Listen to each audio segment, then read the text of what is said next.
Pengakuan ini bukan karena di bibir saja. Kerinduan kami pegang dalam hidup kami. Pujian dan penyembahan kami layak haturkan hanya kepadamu. Engkau yang memberikan kami kemenangan demi kemenangan. Dengan Engkau kami akan melakukan perkara-perkara yang besar.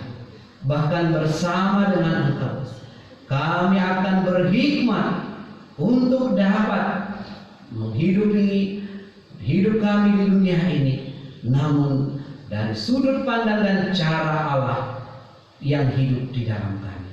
Berkati hamba-Mu, berkati jemaat-Mu, berbicara bagi kami, sampaikanlah maksud-Mu melalui kebenaran firman Tuhan. Roh-Mu berbicara dan tolong kami untuk dapat melakukannya dalam hidup kami.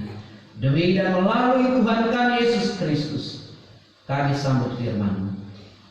Amin. Silakan dulu Bapak Ibu Saudara. Terima kasih tim pemuji boleh mengarahkan kita, membawa kita dalam memuji Tuhan, dan terima kasih tim musik yang baru dikadarkan oleh komisi musik. Baik, shalom. Shalom. Bapak Ibu Saudara yang dikasih dalam Tuhan, kita memuji Tuhan untuk hari ini. Tuhan menolong kita kembali, sudah lewat pertengahan bulan Februari, dan kita akan belajar kebenaran firman Tuhan karena Dia satu-satunya Allah yang penuh hikmat. Maka kita akan belajar iman dan hikmat. Mari membaca kebenaran firman Tuhan dari Yakobus pasal yang pertama. Kita akan membacanya ayat yang kedua sampai ayat yang ke-8. Ya, sambil mempersiapkan, sekali lagi kami menyambut dengan sukacita kedua saudara yang sedang tugas di Gunung Manjing. Kita adalah keluarga Allah dan selamat datang di Gereja Misi Injil Indonesia Jemaat Epata. Baik, jika sudah Bapak Ibu menemukannya, Yakobus pasal yang pertama, ayat yang kedua sampai ayat yang ke-8.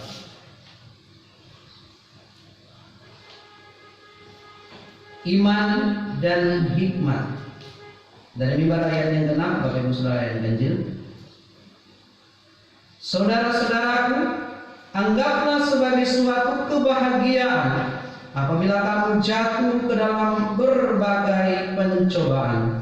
Sebab kamu tahu bahwa ujian dan iman itu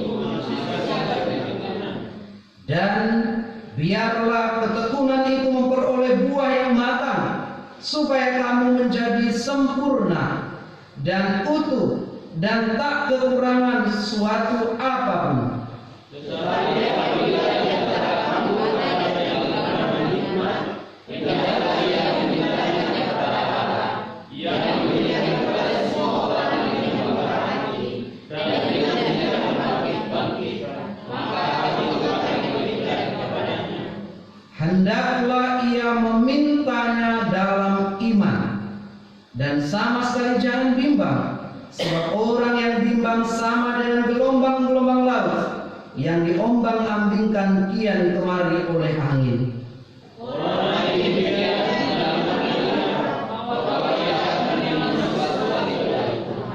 bersama, sebab orang yang membuah hati tidak akan tenang di dalam hidupnya. Amin. Bapak Ibu Saudara yang dikasih dalam Tuhan Yesus, hikmat dalam Alkitab bisa berarti pengertian.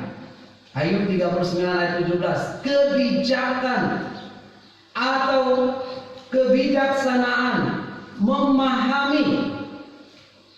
Bapak Ibu Saudara, secara duniawi setiap orang merindukan kehidupan yang bahagia. Amin. Mau bahagia? Maka ketika kita terima undangan, walaupun nanti dalam undangan kita selipkan uang, kita biasanya yang ada tertulis di undangan itu, kami tidak menerima rangkaian bunga, tidak bla bla bla, tetapi kami minta doa restu.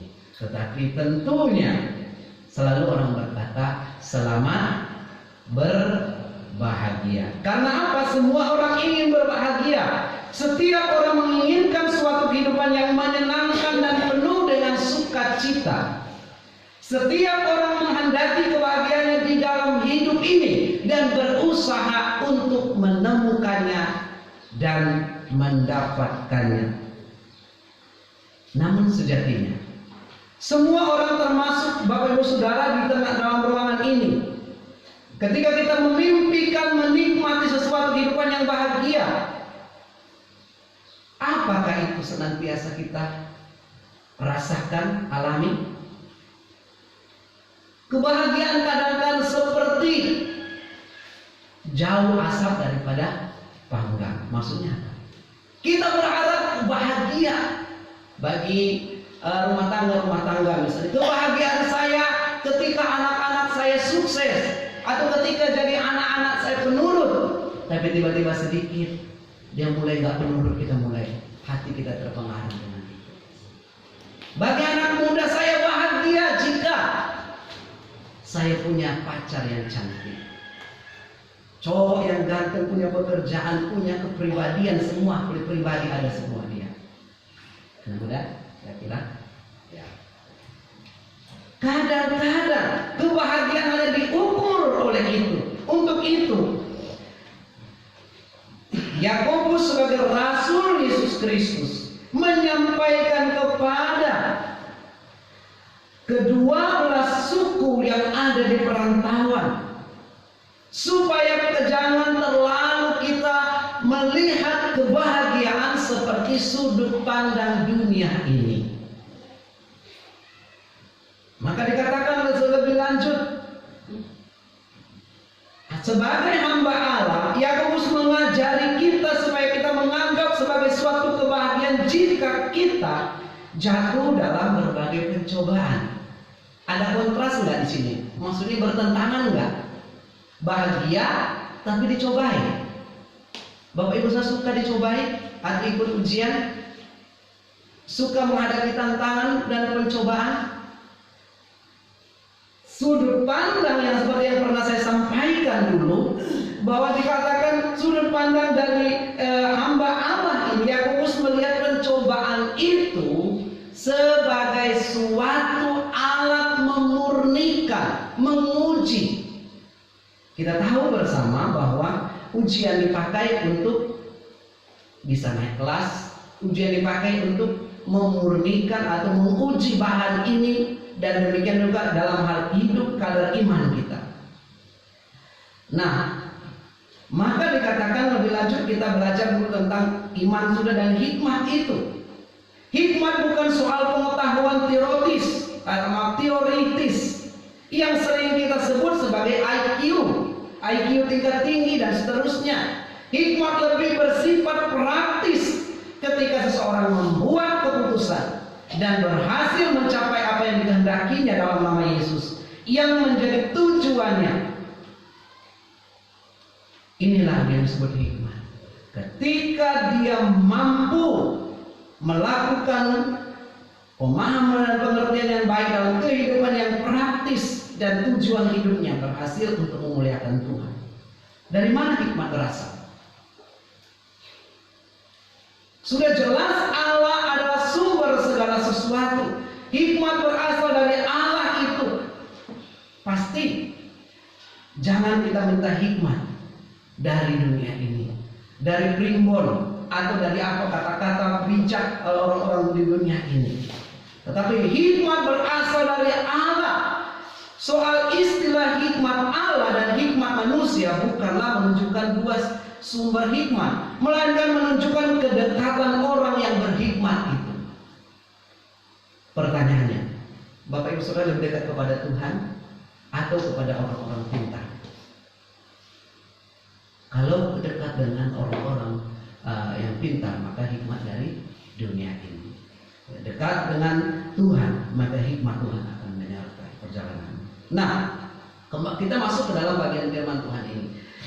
Dimulai dengan ajakan, saudara-saudaraku, anggaplah sebagai suatu kebahagiaan apabila kamu jatuh ke dalam berbagai-bagai pencobaan.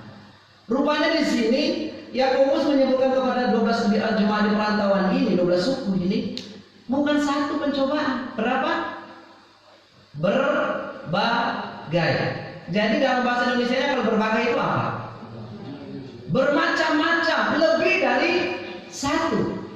Waduh Pak Pendeta, satu aja saya nggak mampu menghadapi pencobaan, apalagi berbagai. Tetapi kontrasnya di sini yang kita lihat, kok Yakobus sebagai rasul mengajak kita anggap sebagai kebahagiaan. Nah, tentu sangat sulit memutar perasaan pada saat titik nadir kecewa menjadi suatu kebahagiaan. Pernahkah kita ketika rasa kecewa kita senyum? Ayo, tidak pernah ya.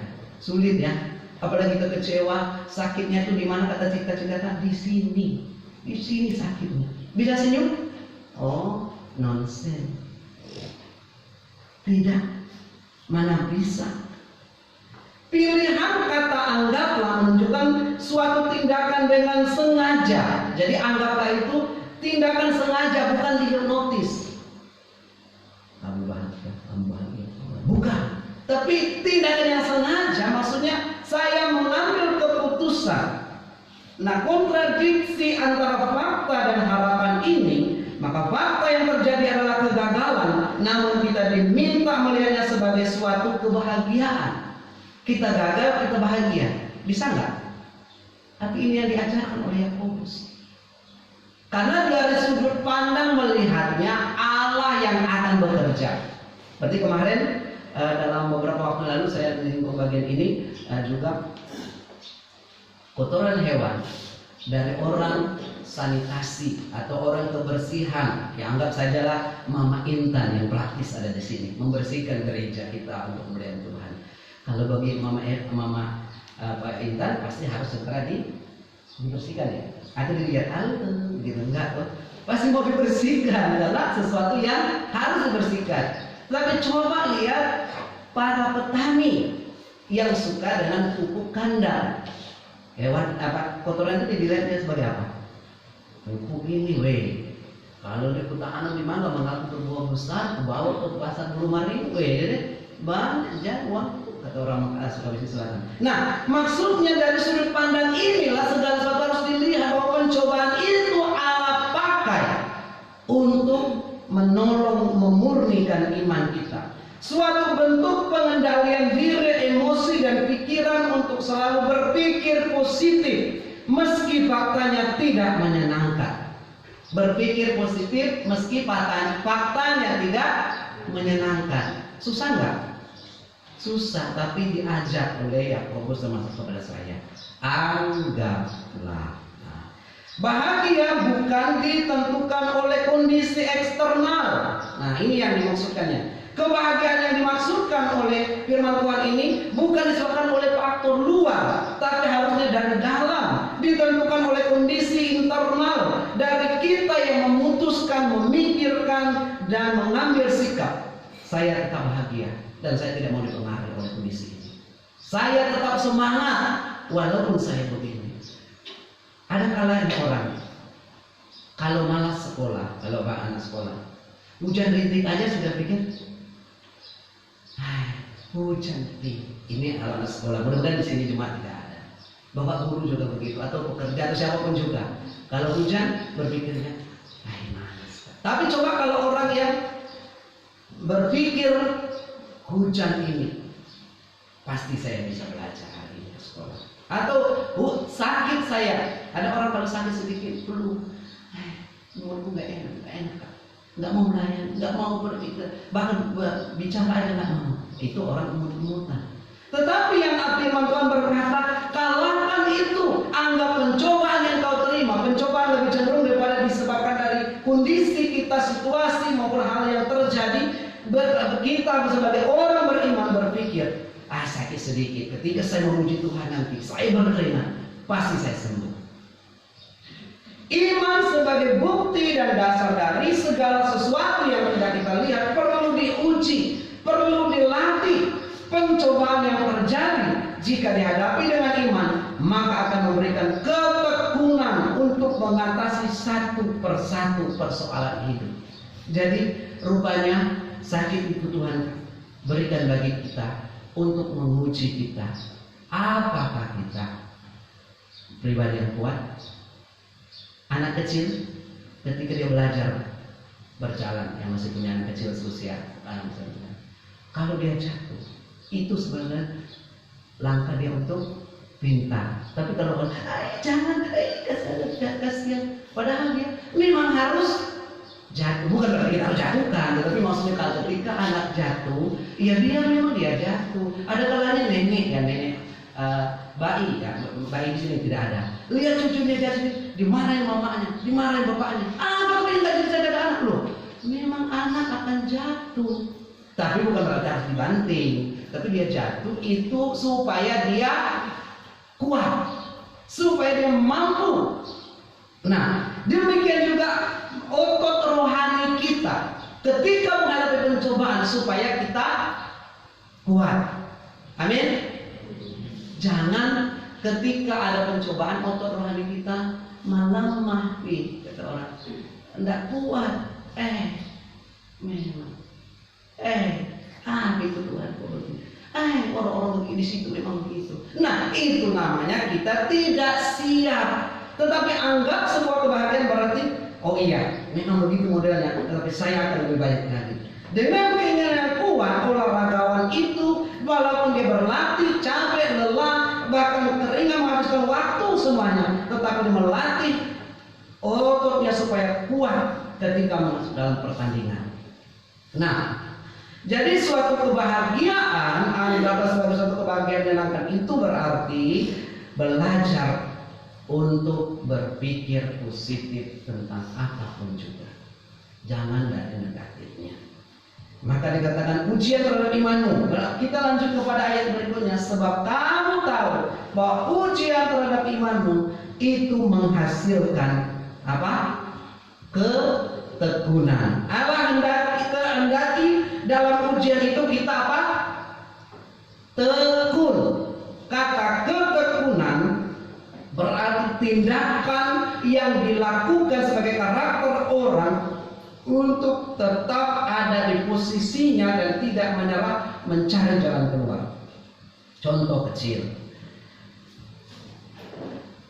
Beberapa tahun yang lalu, satu keluarga di Malang dengan 4 anak masih kecil kesusahan hidup. Dia orang tentu tidak tekun dan tidak beriman. Kalau orang tekun apa? Tidak mungkin dia beli baygon, nah minum satu sendok masing-masing, atau saya tidak tahu ukurannya berapa. Akhirnya ditemukan apa? Satu keluarga meninggal bersama dengan mamanya dan 4 anak. Alasannya apa? Tidak kuat menghadapi persoalan dan pencobaan. Hidup susah, miskin, daripada anak dia tulis suratnya, daripada anakku menderita nanti lebih baik kami akhiri hidup sekarang. Apakah ini sikap orang beriman? Tentu tidak. Tapi ini real terjadi.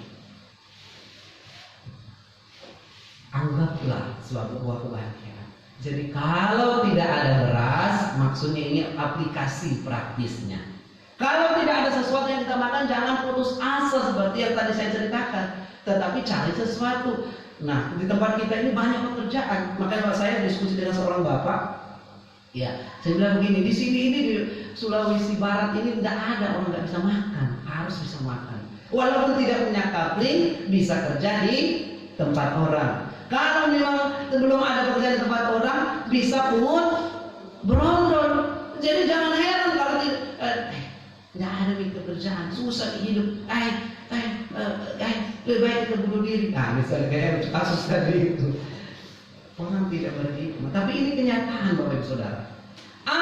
Sebab kamu tahu ujian terhadap imanmu itu menghasilkan ketekunan, bahwa semua pencobaan yang kita alami merupakan suatu ujian terhadap iman kita. Suatu ujian yang menghasilkan ketekunan yang dahsyat baik bagi dirinya sendiri atau bagi orang lain. Satu pelayanan di pelayanan gereja misi di Indonesia, di satu tempat yang nggak mau saya sampaikan. Susah, jemaat baru perintisan dan persembahan kasih atau loans-nya, bahasa kita ada loans, bagi hamba Tuhan belum bisa. Jadi hamba Tuhan ini dia punya kepikiran, gereja luas, terus terbolong tanah di sini subur. Akhirnya dia tidak punya modal. Kadang-kadang kita mau usaha harus pakai modal. Itulah kadang-kadang mental kita itu dikit-dikit uang, dikit-dikit uang. Padahal tidak. Jokowi bilang yang bisa kita tancapkan ke tanah harus ditancapkan. Maksudnya nanam, ya jangan kita tancapkan batu ya, karena tidak akan tumbuh. Tetapi akhirnya dia kelola halaman gereja itu. Terus dia tanam segala sesuatu. Apa saja yang dia beli di pasar dia tanam bibitnya, termasuk lombok. Pada musim paceklik, maksudnya bukan paceklik, menjelang lebaran hari raya, jangan lupa ya. Terus tiba-tiba lomboknya itu menguning, memerah, menghijau. Ya, kira-kira apa kalau begitu? Musim panen. Datanglah tukang sayur di sana. Bukan untuk berjualan, tapi apa? Pak, boleh nggak saya beli? Nggak usah dibeli, ambil saja. Enggak Pak, saya mau jualan. Oh, mau jualan? Ya boleh. Nah, ini bukan dia yang mau bawa ke pasar, tapi pembelinya. Yang saya mau katakan adalah Allah memberikan kepada kita, ada kekurangan, ada persoalan, ada, tetapi Allah memberikan hikmat akan kita tekun mengerjakan segala sesuatu. Nah, itu pun termasuk dalam persoalan hidup. Bapak Ibu Saudara menghadapi persoalan hidup hari-hari ini, amin. Semuanya kita punya persoalan hidup, tetapi jangan menyerah. Tekunlah dan carilah Tuhan ayat yang keempat, dan biarlah ketekunan itu memperoleh buah yang matang supaya kau menjadi sempurna dan utuh dan tak kekurangan suatu apapun. Hari ini kita mendapat suatu pembelajaran sangat bagus dari nasihat Rasul Yakobus bahwa suatu ketekunan akan menghasilkan buah yang matang. Amin. Jadi tidak sia-sia kalau Bapak Ibu Saudara tekun beribadah. Kalau tekun membaca kitab suci tidak sia-sia, walau orang bilang, apa membaca kitab suci ngantuk. 5 menit baru baca kitab suci Alkitab sudah ngantuk. Tetapi kalau kita tekun dan tekun akan belajar. Jika engkau tekun mencari Tuhan, pasti Tuhan akan memberikan diri yang bertemu dengan engkau. Jika engkau benar tekun untuk mengembangkan karunia dan talenta, maka Tuhan akan menambah-nambahkan. Tapi engkau kalau tidak tekun, yang ada padamu akan Tuhan ambil janji firman Tuhan. Oleh sebab tekunnya menghadapi, termasuk dalam kesulitan ini, mengajar kita sendi-sendi rohani untuk rohani kita, untuk kita kuat sehingga kita mampu. Maka tidak heran pernah saya mengatakan, kadang-kadang apa yang kita sebut itu mungkin itu yang sedang Tuhan kerjakan. Contoh, seorang pendeta muda datang kepada pendeta senior dan dia bilang, Pak Pendeta, dalam sharingnya, saya ini orang muda, tolong saya supaya saya lebih tekun, tolong saya supaya lebih rajin dan dapat berguna bagi Tuhan, supaya saya lebih berhikmat dan dipakai oleh Tuhan. Nah, ketika berdoa, mari kita berdoa. Setelah berdoa, pendeta senior ini bilang ini, Tuhan, mulai hari ini hamba berdoa, berikanlah pencobaan-pencobaan kepada pendeta ini, berikan ujian-ujian yang berat, berikan kepadanya kemampuan-kemampuan yang tidak pernah dia lakukan. Langsung alami. Maksudnya bagaimana Pak Pendeta? Saya minta supaya saya berhikmat dan tekun, tapi Anda berdoa supaya saya ada pencobaan, supaya ada tantangan, ada persoalan. Bukan itu. Saya bilang, halo pendeta muda, justru di balik engkau persoalan, ketekun ujian yang datang kepadamu, Alkitab mengajarkan supaya engkau tekun. Mau nggak kita begitu? Kita minta hikmat Tuhan, tetapi kita tidak mau menghadapi persoalan hidup. Kita tidak mudah menyerah dan seterusnya. Teofani, saya nama Teofani itu sampai hari ini ada di hati saya. Karena saya membaca buku waktu pertama saya menerima Tuhan Yesus, diberikan buku kecil, berpengalaman dengan Tuhan. Jadi ketika saya membuka perintisan di sana dulu, dibawakan Pinta Pati, apa namanya kira-kira? Cabang kebaktian Teofani sudah. Apa artinya? Berpengalaman dengan Tuhan. Itu hanya saya terima dari buku itu. Tapi saya mau berpengalaman dengan Tuhan. Tapi tahu nggak Bapak Saudara? Berpengalaman dengan Tuhan menyakiti. menyedihkan. Saya pernah jatuh jungkir balik di dari gunung tinggi sampai di situ, sampai orang yang bersama dengan saya di pinggir tadi saya menangis terus, ya sudah menyerah, sudah tidak menyerah, baru sedikit kayak durian jatuh sudah. Tetapi berikutnya sampai bertemu buaya, banjir besar dan seterusnya, sampai pada akhirnya dia dipanggil oleh Tuhan. Sakit enggak? Sakit rasanya. Tapi setelah saya bilang, Tuhan, Engkau adalah gembalaku yang baik. Engkau selalu datang untuk menghibur dan menolong saya. Nah, hikmat yang dibutuhkan di sini adalah Yakobus berbicara supaya kita tekun menghadapi persoalan hidup, tekun menghadapi pencobaan, tekun melihat rancangan Allah adalah indah. Amin. Allah tidak pernah merancangkan yang jahat pada kita, walaupun kadang-kadang kelihatannya tidak baik, tidak enak. Kenapa ini anak-anak nakal sekali? Kenapa? Padahal kita minta Tuhan berikan kesabaran kepada saya. Tapi lihat anak kita sudah marah, kita tidak tahan rasanya. Rasanya mau berambut, saya mau berdiri, kepala saya mau pecah. Padahal Allah menghendaki supaya kita tekun. Tekun apa? Tekun mengajar, tekun mengasihi. Kalau anak kita atau keluarga kita itu bikin ulah bagi kita, itu sebenarnya ada sesuatu yang mau dia sampaikan. Kadang-kadang kita nggak paham. Ibu sih jangan begitu. Padahal dia, Mama saya mau, jangan. Mintalah. Tapi inilah dari sini tempat lain. Mintalah hikmah dari Tuhan.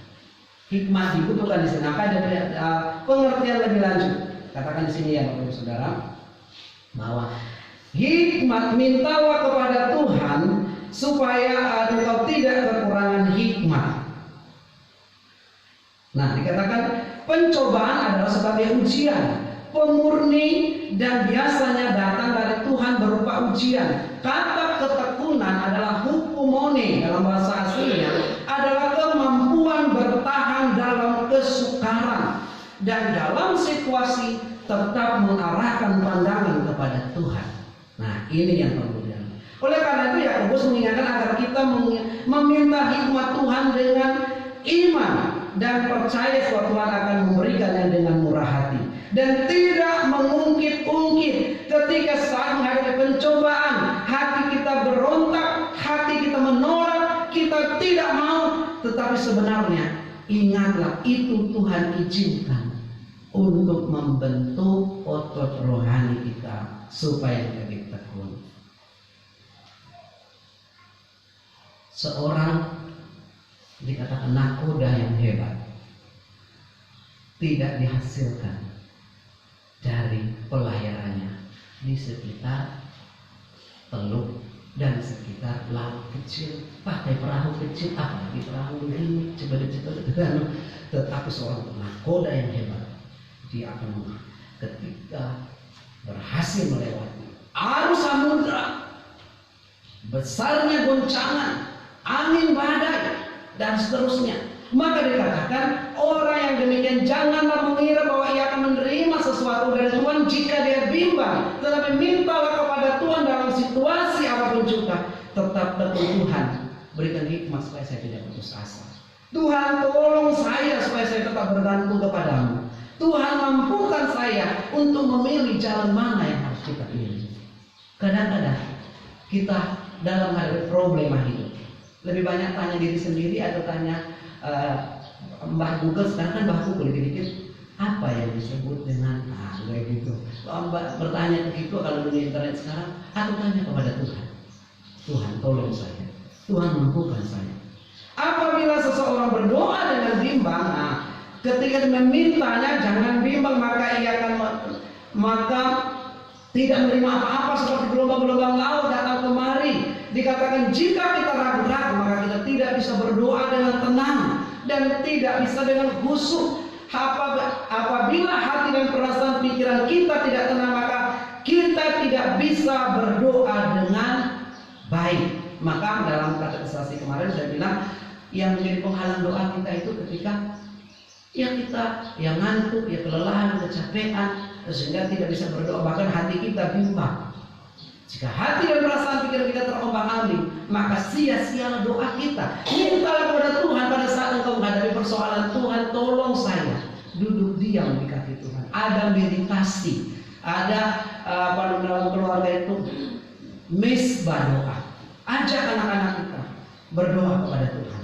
Maka dikatakan ketika engkau meminta kepada Tuhan, maka jangan ragu-ragu, sebab orang yang mendua hatinya tidak akan tenang. Mendua hatinya bukan karena pacaran, atau bukan karena ada will, ada feel, tapi mendua di sini dikatakan sudah kita percaya kepada Tuhan dan meletakkan doa kita kepada Tuhan, minta hikmat Tuhan, tapi ragu-ragu. Benarkah Tuhan bisa? Kayaknya nggak mampu deh. Seperti pernah saya bilang, ada seorang ke pasar, ada mobil yang lewat, setelah Pak berat sekali saya lihat bapak tua, mari naik. Ketika dia naik ke dalam mobil backup di belakangnya, dia karung jagungnya tetap dia pangku. Dia sampai ke pasar nggak? Dengan mobil itu, dia sampai. Tetapi apakah dia ringan? Tidak. Kenapa? Dia tidak letakkan di mobil, tapi dia pangku sepanjang perjalanan. Ada orang seperti itu di sini? Tidak ada ya. Kadang-kadang kita sudah serahkan kepada Tuhan, saya butuh hikmat-Mu untuk menyelesaikan studi saya butuh hikmat-Mu untuk mendidik anak-anak saya butuh hikmat-Mu untuk mencari rezeki. Tapi berpikir lagi, benar. Nah, kalau sudah serahkan kepada Tuhan, jangan diambil lagi. Itu nama katakan orang yang bimbang, mendua hati, percaya kepada Allah tapi percaya kemampuan sendiri ataupun ragu-ragu dalam tentang kemampuan kita. Sebab orang yang mendua hati tidak akan tenang dan bilang. Bagian kita yang terakhir, bagaimana keadaan kita? Setiap kita yang sangat takut akan Tuhan, setiap kita yang berdoa memohon hikmat kepada Tuhan dalam menghadapi segala sesuatu supaya iman kita teguh, supaya kita tetap menjadi orang yang naik kelas, kita harus meminta hikmat Tuhan dalam apapun juga itu. Ya, kemarin dalam persiapan hanya sekedarnya saja, walaupun